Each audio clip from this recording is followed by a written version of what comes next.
Hadirin jemaah Jumat rahimakumullah.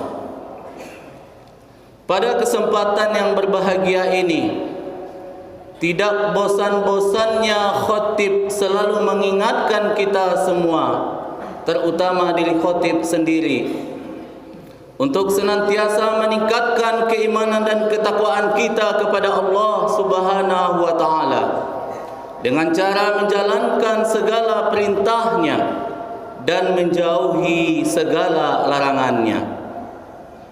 Dan hendaknya kita selalu bersyukur kepada Allah atas segala limpahan rahmat dan karunia-Nya, sehingga sampai saat ini kita masih diberikan nikmat iman, nikmat Islam, sehingga bisa menjalankan ibadah solat Jumat secara berjamaah.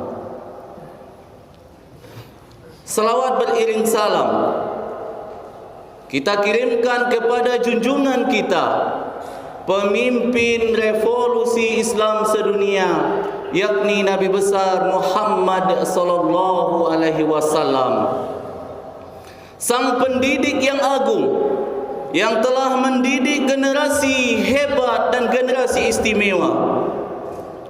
Menurut seorang ahli sirah nabawiyah mengatakan, tidaklah Rasulullah sallallahu alaihi wasallam wafat kecuali beliau telah meninggalkan 2000 pemimpin hebat dunia. Sebuah karya besar yang dibuat oleh Rasulullah sallallahu alaihi wasallam selama 23 tahun. 13 tahun di kota Mekah Al-Mukarramah dan 10 tahun di kota Madinah Al-Munawwarah. 2000 pemimpin ini dibentuk, dibina dan dididik langsung oleh Rasulullah sallallahu alaihi wasallam.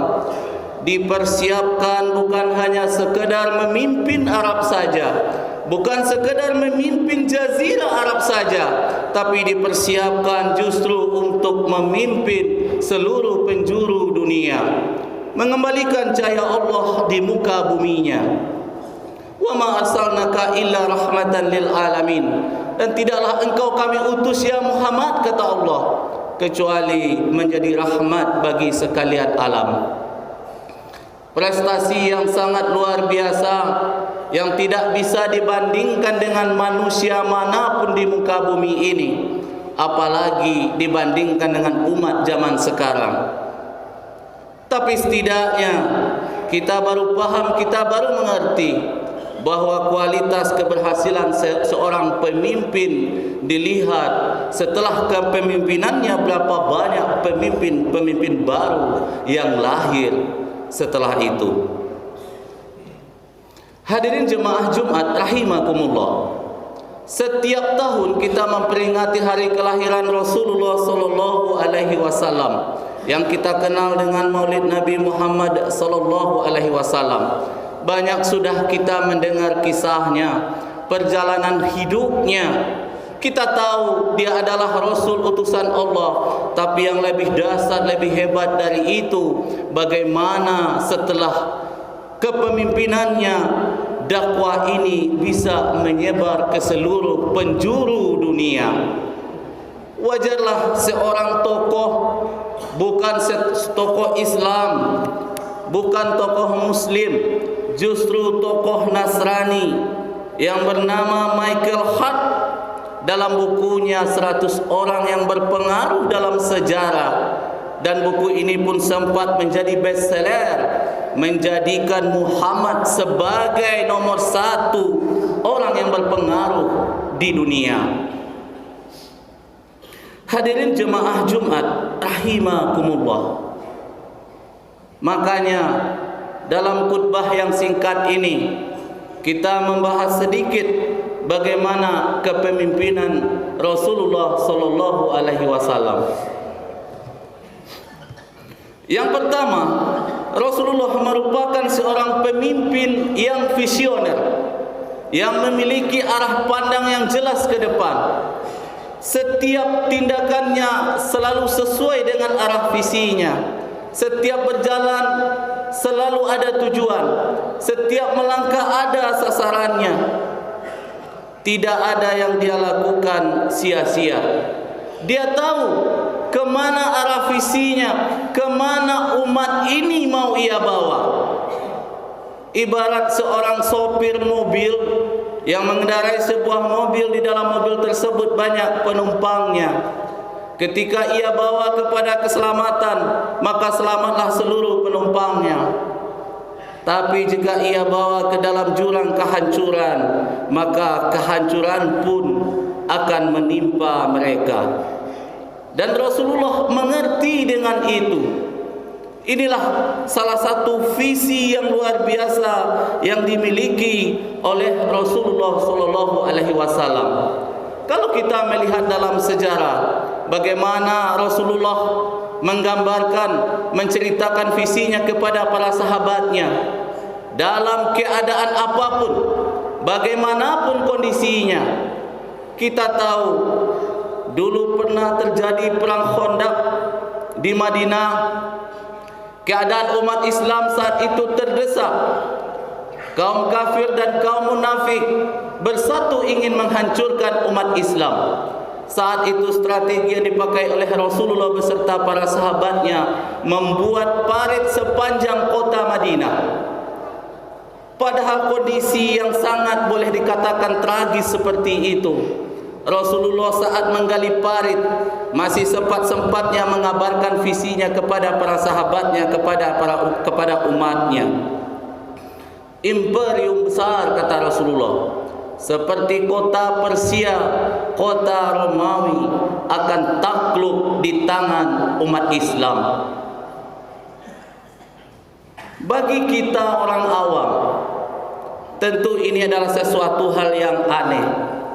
Tapi itulah kenyataannya.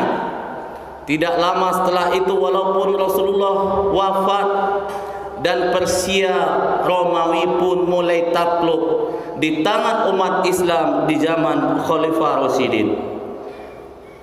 Lebih dahsyat dari itu, pada suatu hari ketika Rasulullah sedang berkumpul dengan para sahabatnya, tiba-tiba Rasulullah bersabda, la tuhtahanna Konstantinia fala ni'mal amiruha wala ni'mal jaiz zalikal jaiz. Konstantinopel akan dibebaskan, kata Rasulullah.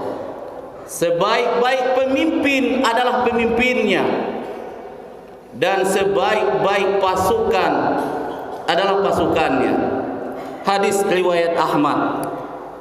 Yang menjadi pertanyaan, tahukah kita berapa jarak antara hadis Nabi tersebut dengan realisasi penaklukan Konstantinopel? Konstantinopel baru ditaklukkan 8 abad setelah itu. Inilah visi yang dimiliki oleh Rasulullah sallallahu alaihi wasallam. Tapi bagaimanapun sebuah visi, walaupun seorang pemimpin memiliki visi atau memiliki arah pandang ke depan, tanpa diikuti dengan langkah-langkah untuk mewujudkannya, tentu percuma atau sia-sia.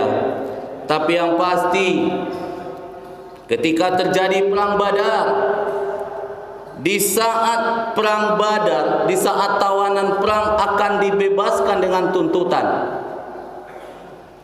Rasulullah bukan menuntut para tawanan untuk masuk dalam Islam. Islam tidak mengajarkan apabila engkau menangkap tawanan, ancam mereka. Jika mereka tidak mau bersahadat, potong lehernya. Ini bukanlah ajaran Islam. Islam tidak mengajarkan demikian. La ikraha fid din, tidak ada paksaan dalam agama. Lalu apa yang diminta oleh Rasulullah sallallahu alaihi wasallam? Bagi tawanan yang bisa mengajarkan 10 anak Madinah tulis baca, maka ia dibebaskan. Ia boleh kembali ke kampung halamannya. Yang menjadi pertanyaan, kenapa Rasulullah meminta untuk tulis baca, mengajarkan anak Madinah tulis baca. Karena Allah berfirman, huwallazi ba'atsa fil ummiyina rasulan minhum. Allah lah yang mengirimkan seorang rasul dari kalangan mereka sendiri dalam keadaan buta huruf, tidak pandai menulis dan juga tidak pandai membaca. Mungkin tentu ini menjadi mukjizat baginya, tapi yang pasti tulis baca belumlah populer di saat itu. Tapi yang perlu kita ketahui, pengentasan buta huruf pertama kali bukanlah dilakukan oleh orang-orang barat. Justru pengentasan buta huruf pertama kali dilakukan oleh Rasulullah sallallahu alaihi wasallam. Hadirin jemaah Jumat rahimakumullah. Yang kedua, Rasulullah merupakan pemimpin yang teladan. Laqad kana lakum fi Rasulillahi uswatun hasanah. Sesungguhnya pada diri Rasulullah itu ada suri teladan yang baik bagimu. Rasulullah merupakan sosok pemimpin yang dalam aktivitasnya menjadi figur yang mahabbah bagi kaum muslimin. Kepemimpinan dan keindahan akhlak Rasulullah sallallahu alaihi wasallam sangat memantik setiap orang yang mengenalnya saat itu. Tampilan perilaku dan kesantunannya tercermin dari sikap sehari-harinya sebagai pemimpin yang diteladani, sehingga melahirkan rasa cinta antara beliau dengan umatnya. Makanya Rasulullah mengatakan, sebaik-baik pemimpin di antara kamu adalah, kata Rasulullah, mereka mencintai kamu dan kamu pun mencintainya. Dan seburuk-buruk pemimpin di antara kamu, mereka membencimu dan kamu pun membencinya. Hadirin jemaah Jumat rahimakumullah. Jadi ada dua nilai. Kalau kita melihat kisah Rasulullah sallallahu alaihi wasallam, bagaimana beliau memimpin umat ini. Yang pertama, beliau memimpin dengan sebuah visi yang besar ke depan. Dan yang kedua, beliau menjadikan figur sebagai teladan oleh umatnya. Kalau kita bertanya kepada diri kita, apakah kita ini seorang pemimpin? Kullukum ra'i wa kullukum mas'uluna an ra'iyati. Rasulullah sudah menjawab, setiap kalian, kata Rasulullah, adalah pemimpin, dan setiap pemimpin akan dimintai pertanggungjawabannya nanti terhadap apa-apa yang ia pimpin. Minimal kita ini, kalau tidak memimpin negeri ini, memimpin organisasi, tapi yang pasti bagi kita laki-laki, kita insya Allah pasti memimpin rumah tangga, memimpin keluarga kita. Bayangkan kalau metode kepemimpinan Rasulullah ini yang kita pakai dalam rumah tangga kita, alangkah indahnya rumah tangga kita. Ketika kita berpikir dengan keluarga, dengan rumah tangga yang kita miliki, kemana rumah tangga ini kita bawa? Untuk mewujudkan arah yang baik, tentu diikuti dengan langkah-langkah yang baik. Kita berbanyak belajar agama, kita didik anak istri kita. Setelah itu kita jadikan diri kita menjadi teladan di dalam rumah tangga kita. Insya Allah keluarga kita pun menjadi keluarga yang sakinah, mawaddah, warahmah. Begitu juga dengan pemimpin menjadi pemimpin di organisasi, di pemerintahan ataupun di negeri ini. Ketika kita menjadi pemimpin, kita bayangkan pertama kali kemana arahnya yang kita pimpin ini. Kalau sudah seperti itu, kita ambil langkah-langkah kecil, kita tiru bagaimana kepemimpinan Rasulullah. Terakhir kita jadikan diri kita sebagai teladan untuk orang-orang yang kita pimpin. insyaallah negeri kita ini mungkin menjadi baldatun thayyibatun wa rabbun ghafur, sebuah negeri yang mendapatkan maghfirah dari Allah Subhanahu wa taala, dalam waktu yang bersamaan mendapatkan kesejahteraan dan kedamaian selama-lamanya. Faqtabiru ya ulil absar la'allakum turhamun.